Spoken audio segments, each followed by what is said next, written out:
Boom. Gary Gall, what is up, my friend? We're killing it in SoCal, man. We're killing it out here.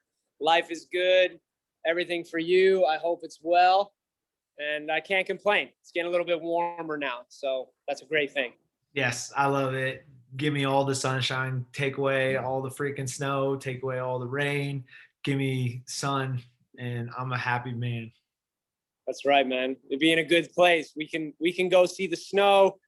We can go see the sun, and we don't get that much rain. So ideally it's close to the perfect spot here. There you go. That's what's up, man. That's what's up. So yeah, man. But been busy couple weeks, just freaking flying around. I know we got that workout in the other day, so that was big. But we kind of been spotting around this podcast or this talk right here. Just both of our schedules have been crazy busy, and but we're getting it in. We're set. We were supposed to post it today, so really only half a day behind or so. So make it work. The most important thing is we're able to get it in. We'll just do the best we can. Yeah. It's easy when it kind of gets away from you like that to just be like, F it, but right. That's not the way we want to be. Especially, it's just trying to, get out some of these things that we've talked about and some of these lessons that we think we have inside of us. Get those things out to whoever it might help. Absolutely, man. I couldn't agree more. Agree more. Love it. So, I guess the word of the day would be failure for us. It's something that I think it's the word failure and the idea of failing and failing forward and using your you don't fail, you learn. It's like, I think it's kind of bastardized in a little bit of a way, right? Like people use it to get themselves out of having to take ownership of, hey, sometimes you just freaking lose. Sometimes you just freaking get beat. Sometimes, shit's not going your way and you fail, So although I do like the idea of failing forward, and I do like the idea of learning from your mistakes or learning from the mistakes of others,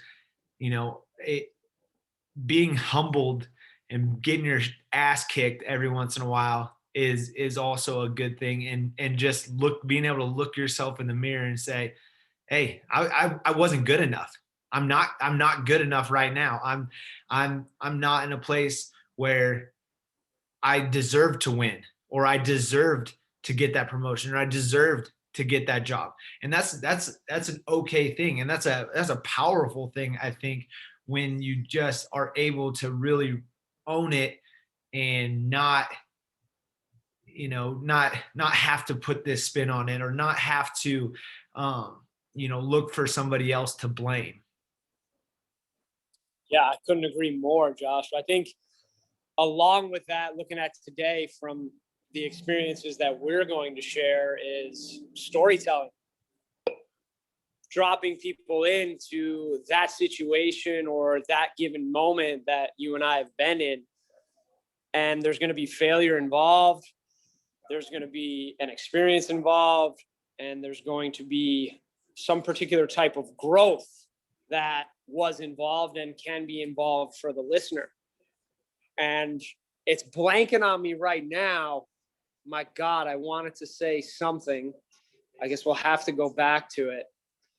But, in regards to failure, it's if you win, say nothing. And if you lose, say less. That has always stuck with me. I believe I heard that. It's actually on an Instagram post, but that stuck with me. Mm-hmm. If you get your butt whooped, pick up your stuff, walk to the locker room, walk to wherever you need to go. And then you start figuring out, well, how do I not let that happen again? Or where am I going to go from this given situation? Mm-hmm. And it's not pointing a finger at anyone. It's not talking about the call. It's not talking about the weather. It's not talking about your unfair opportunity. Bottom line is you wanted something and you had a goal. That didn't happen. And it comes back to you first, right? Yeah. And then everything else will fall into place. But when you can hold yourself to that degree of accountability, then that's where it starts, because then you get to be a coach of an organization, or you get to be a trainer, or you get to be whomever, and then you can start holding others accountable. You know, we've talked about it before. I would never ask someone to do what I wouldn't do. What I ask you to do may sound crazy to you, okay? But I would do it. That's why I'm asking you to do it, because I wouldn't even flinch. I'm sure you're the same way, and there's others out there that are the same way. And I hope we keep moving this wagon going, because those people are needed right now in the world. That's for sure. Yeah.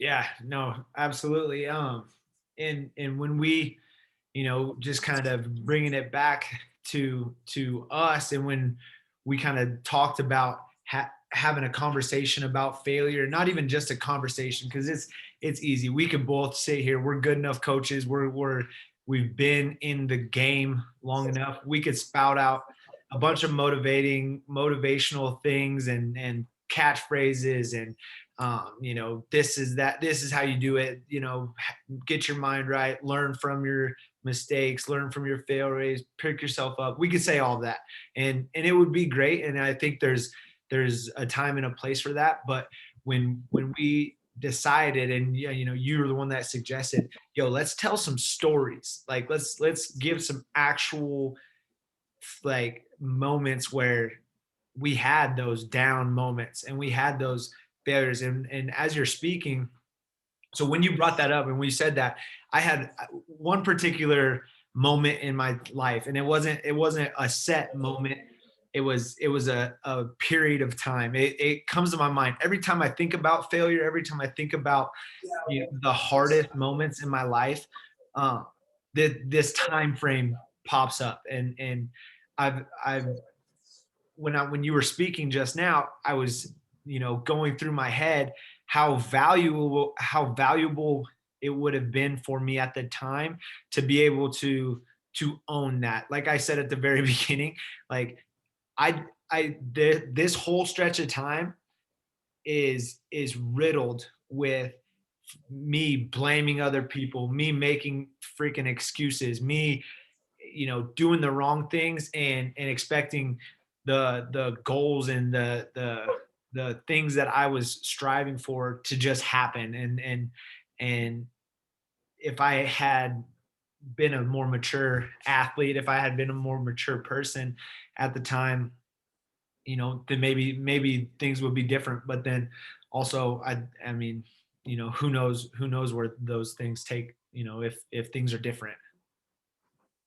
Can you explain it more, or give the situation Yes, and absolutely. dive into that? And let's hear, well, let's let the people hear it. Maybe Yeah. it's something somebody can relate to, but this is a real, but all of these are going to be real life, literally have happened scenarios. Yeah.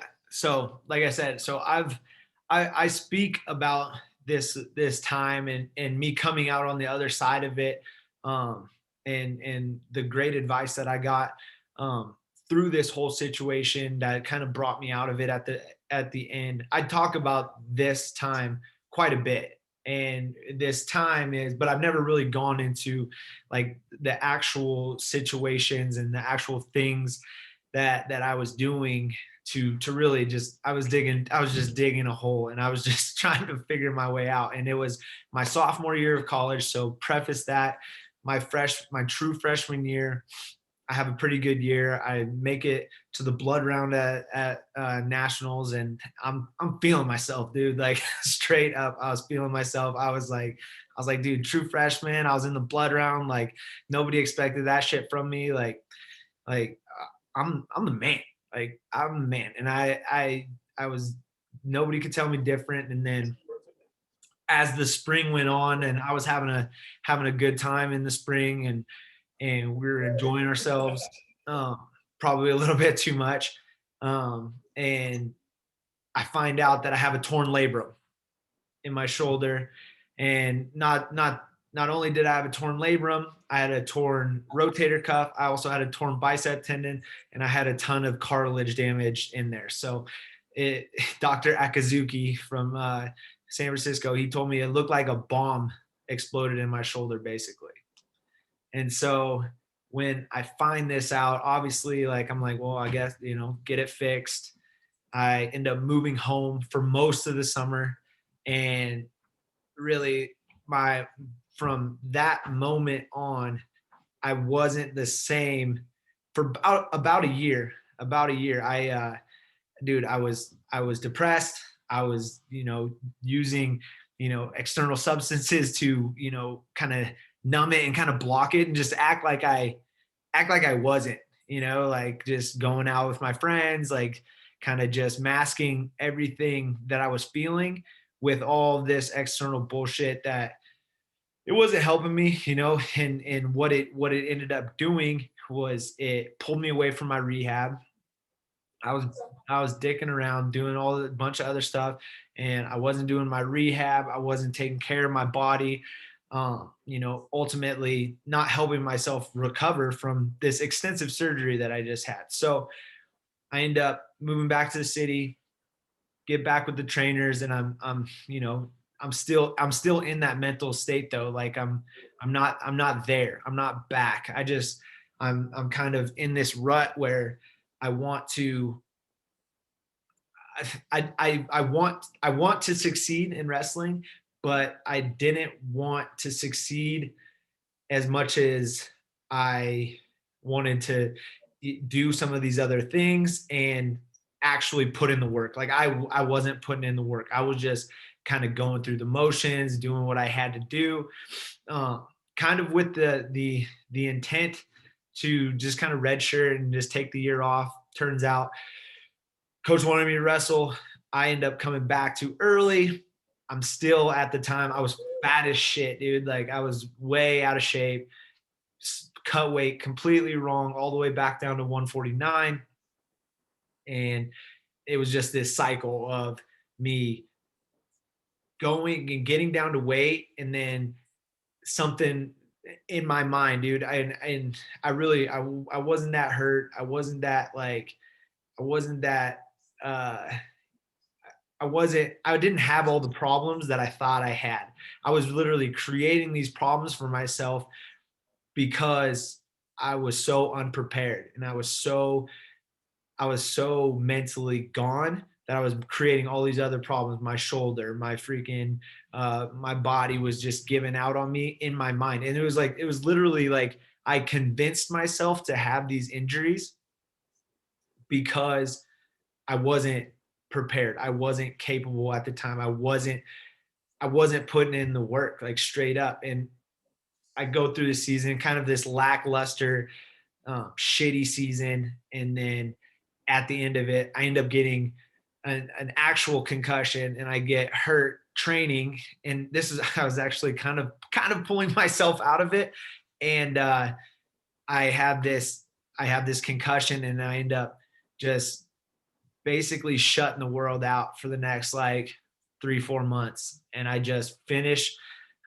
school. I go home, or no, excuse me, right before I went home, I called my mom and I was like, dude, I'm packing my stuff. Like, I'm not coming back. Like, bye forever, San Francisco. Bye forever, college wrestling.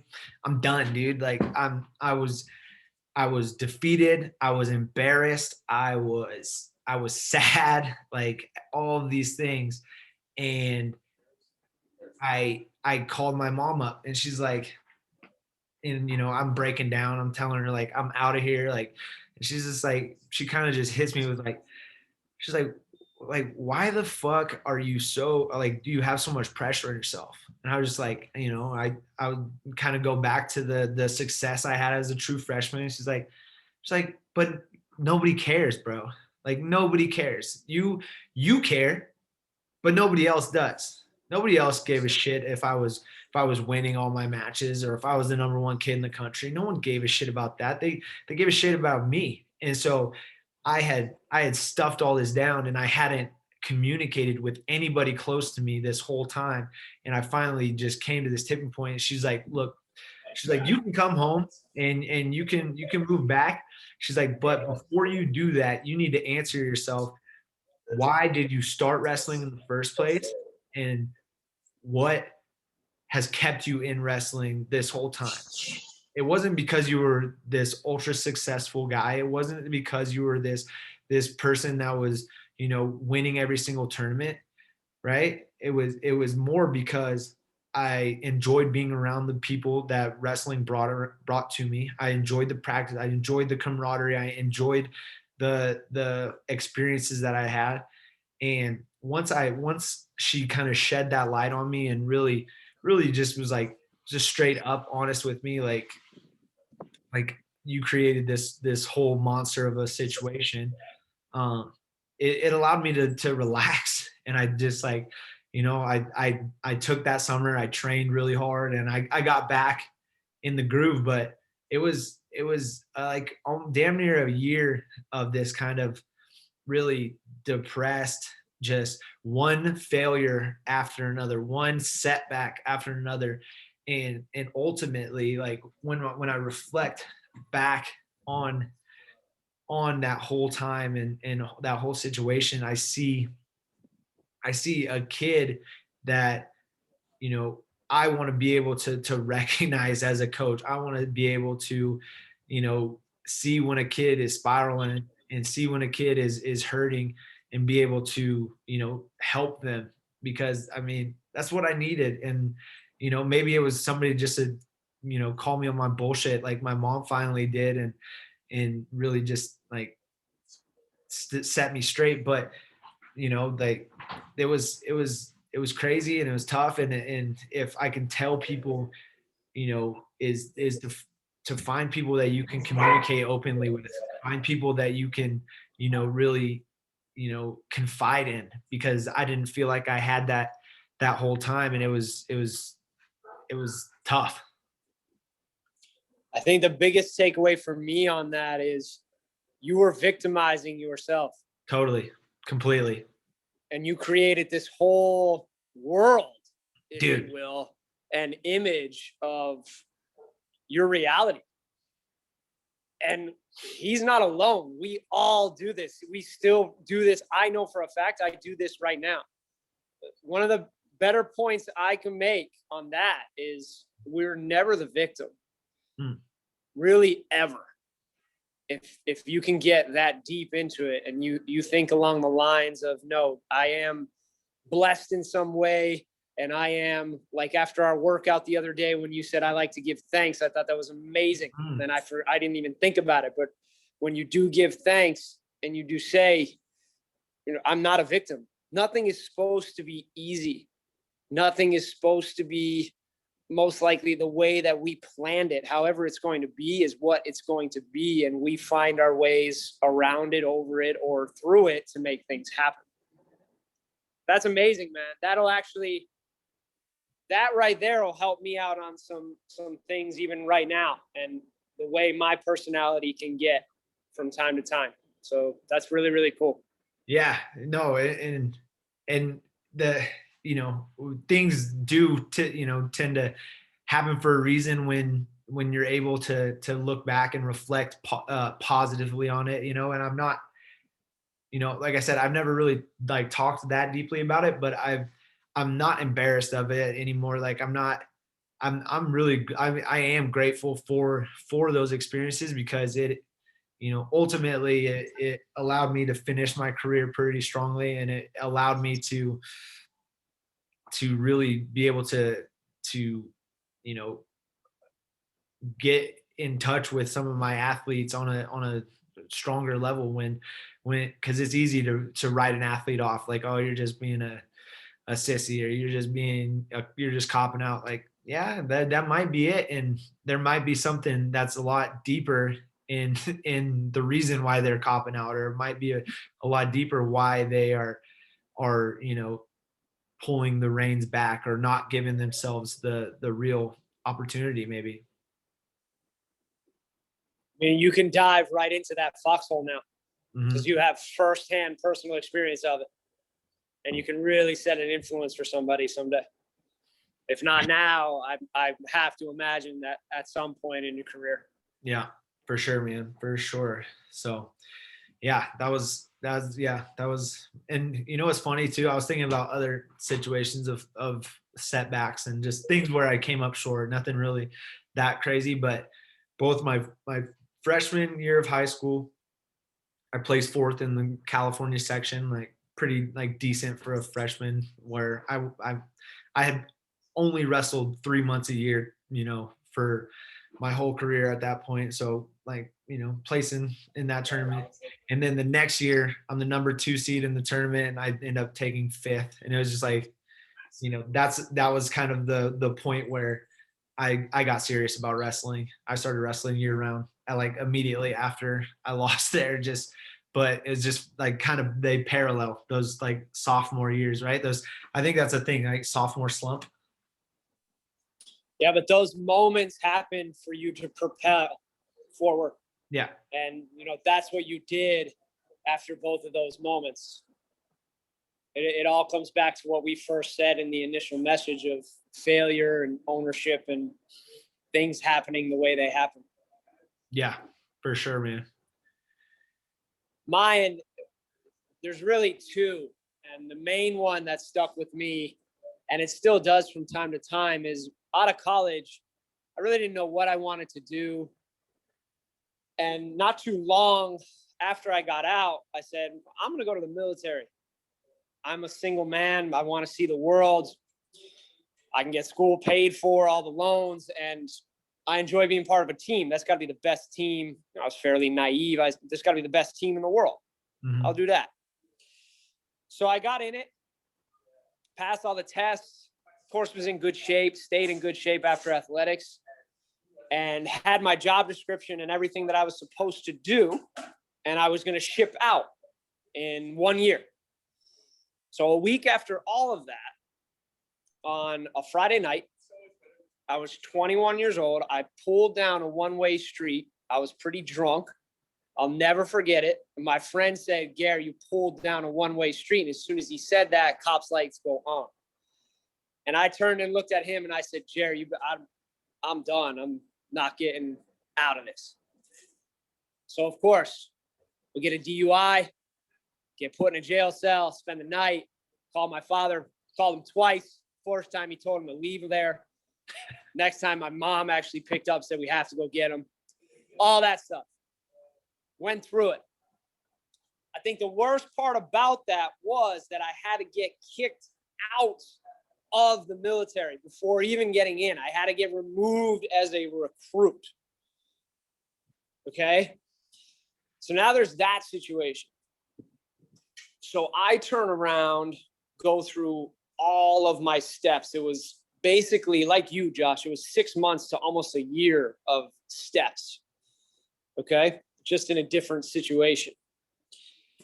And I get to the point where I can circle back to the military. But at that time, I got in a lot better shape. I didn't have much else to do. So a lot of the guys persuaded me into special forces. They said, hey, you look like this kind of guy. Maybe this is something you need to do. So now I'm in it, man. I took my job to a part-time job, and I basically, kid you not, I worked out anywhere from 6 to 8 hours a day. So we would have mentors come to us. What I wanted to do was Navy SWCS or Navy SEALs. That was what I saw myself as. And guys used to come and test us twice a month. And they would always say, prepare for the worst, the absolute worst. So that's what I did.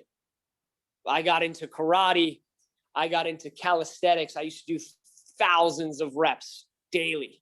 I used to run. I remember I would make this course around and through my high school, and I would make this second course around my neighborhood, about 8.5 miles of running. I would run it with a 50-pound pack on, and it was in the dead of summer, and I got so light that the pack started bouncing up and down. So I would cut sleeves off sweatshirts and put hoodies on.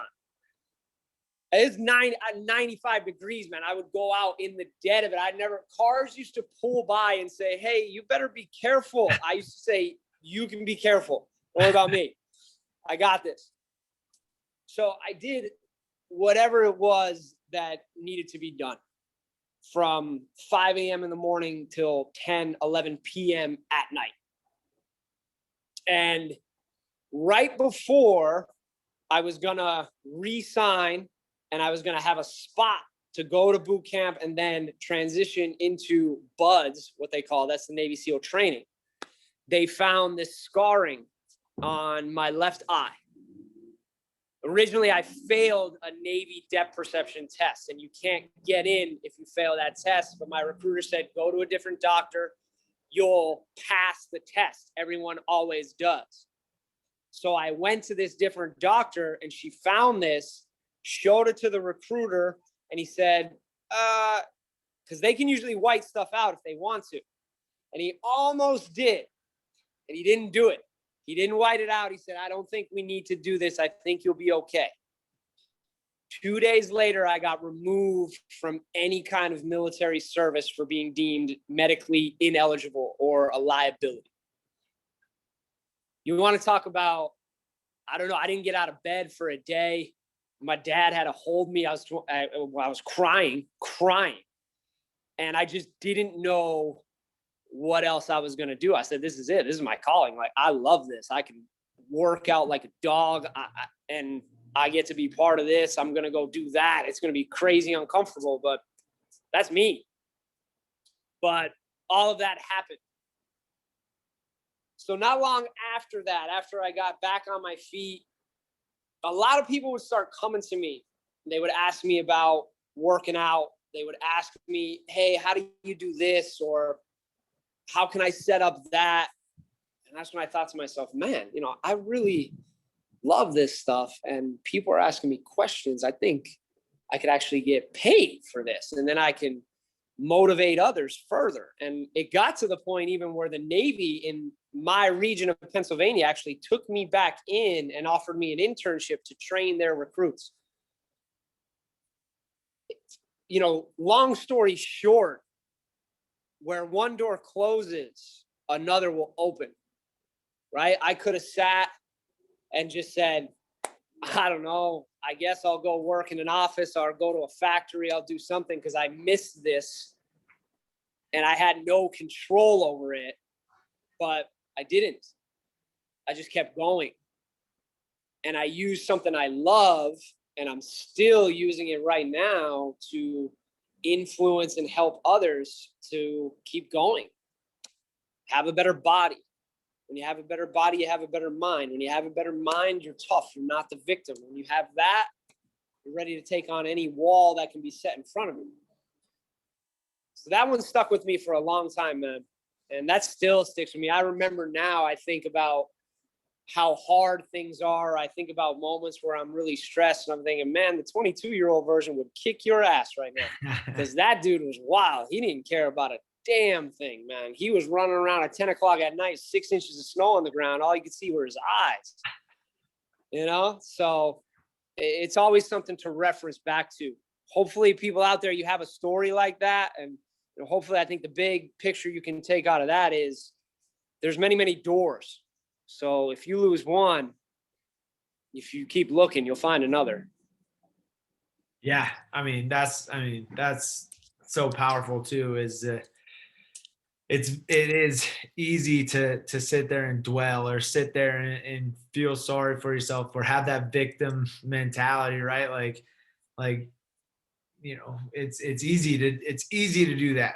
But the real reality of it is, just because it's easy, probably more because it is easy, it's not what we should be doing. It's not where we need to be going and need to be letting ourselves, like me, like go and have a year of your life basically feeling sorry for yourself, feeling like the world's freaking against you because you don't want to take hold, or you don't want to take ownership of the fact that you need to You need to be in control. You need to be the person calling the shots for your life, um, not anybody else, or not anything else, not any sadness. We need to go with gratitude, and that's one thing that we talked about a bunch before, that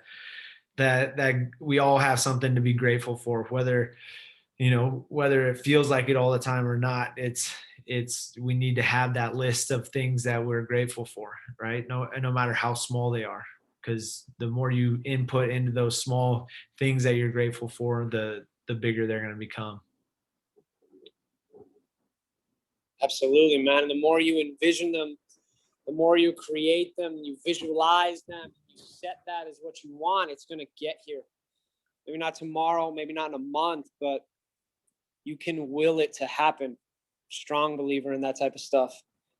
And if you have the mindset that just never stops, and if you are the person that's kind of pacing around, or just has somewhat of a urgency or anxiety about not falling behind, or about not making it to the top, you'll find your top. It may not come when you want it, because most likely you wanted it yesterday if you're like us, but you have to keep going with that relentless pursuit and the never ending attitude. Yeah, and all, yeah.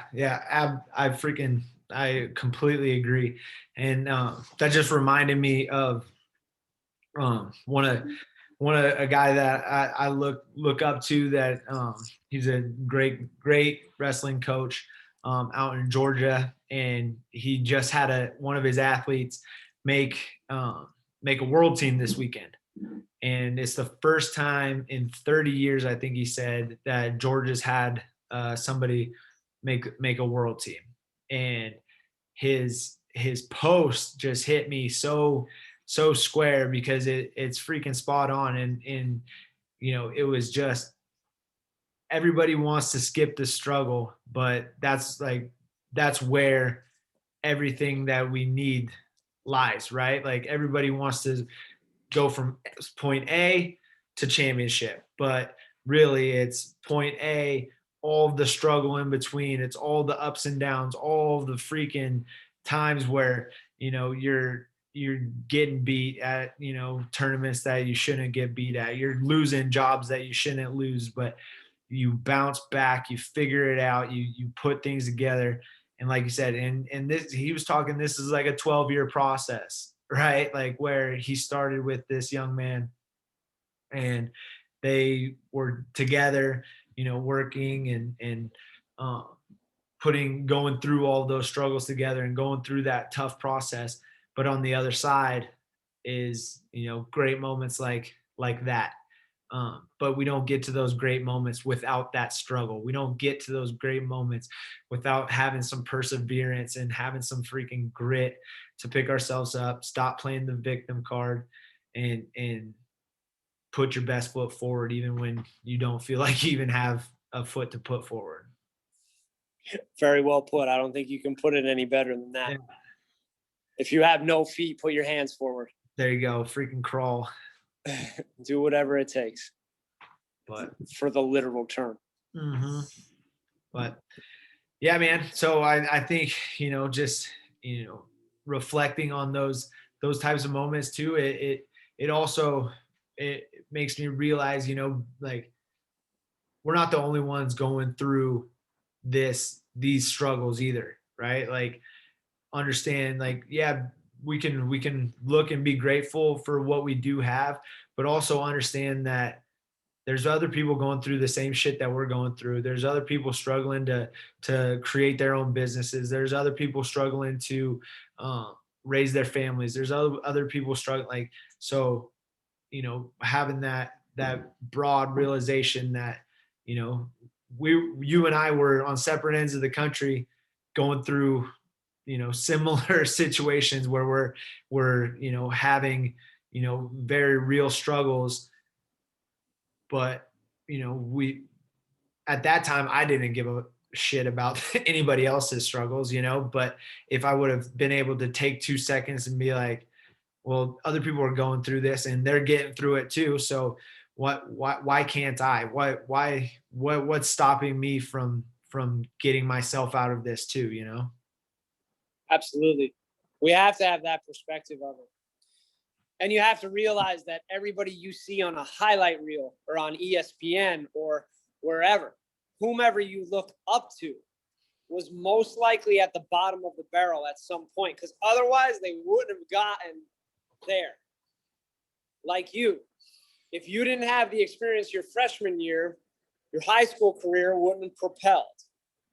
If you didn't have the experience in your sophomore year of college, you wouldn't have been an All-American.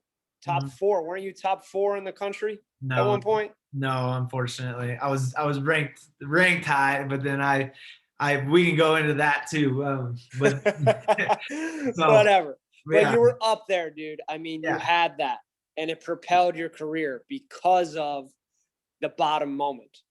absolutely, man. Absolutely. Yeah. And yeah, because of those shortcomings and because of those moments is I I never intended to be a wrestling coach. I and had zero intent behind that. I was going to coach PE, or I was going to be a physical therapist, or I was going to do something, relatively, pretty different than the path that I've chose. But because of those struggles and because of those moments, it's pushed me to want to give back to young athletes. I want to try to do my part to make sure that people don't have to go through those types of situations, or at least I can be there for them to get out of it a little bit quicker, or figure it out um, a little bit better than I did. I don't want people to feel that hurt. No, you never do. And I think with it, I just think a firsthand experience of something, and something for us at the time that seemed insurmountable, Mm. but yet we're here, we're talking on this, and we're sharing with others. We made it. We made it through that. We're most likely going to have another one of those insurmountable moments. And because of what we've done in the past, and because of the foundation we've had mentally, it's mostly mental. It's Yeah, all, completely. there's a trainer. My one client trains with another trainer in Louisiana, and I would love to meet him because all he says is it's all in your head. And that's what he'll repeat during their sessions. And man, to some extent, that is so true that that's all it is. Yeah. You created a whole different world for yourself. Mm. Nobody else even quite knew about it. Yep, exactly. So one second. What's up, bro? But yeah, but exactly, man. And getting out of this, getting out of those times and getting out of those things, it is all mental, and it is something. Hey, little man. Can you say hi? There are people that have done it. That's all, it's all something that is, we're capable, right? And understanding that we're capable, and understanding we're not the victims, and understanding that on the other side of all of this is probably something that it's either better than what we originally set out for, or it's something that we never even knew that we were chasing. It's more fulfilling than the things that we were originally even after. Yeah. And, we've had moments, and you're going to have moments. Everybody's going to have moments where it literally brings you to your knees almost. Brings you to a point where you think the next day comes, you think, how the hell am I going to get out of bed, and how am I going to go do that? But again, if you're determined, if you have that switch and you have that mindset, you're going to get through it. And when you do get through it and you're able to reflect, you think, man, it just feels way better. and you feel that you've earned every single inch of it, whether you had to scratch, crawl, claw, dig a hole, whatever you had to do, you were willing to do it and you got it done. And then you also make yourself a weapon. You'll know in the future, hey, if that happens again, you can take everything because I've been there Mhm. and I'll just do it again. It may not ideally happen the way I want it to, or it may not happen in the next 10 years, but I'll get there and I'll be back. Hell yeah, man. Yep. I appreciate you, Gary. That was You too, Josh. awesome, man. Um, yeah, I appreciate being able to share these things and get them out there. And we'll do it again soon, man. Absolutely, brother. You have a good night. You too, Gary. I'll talk to you soon, man. All right, bye bye.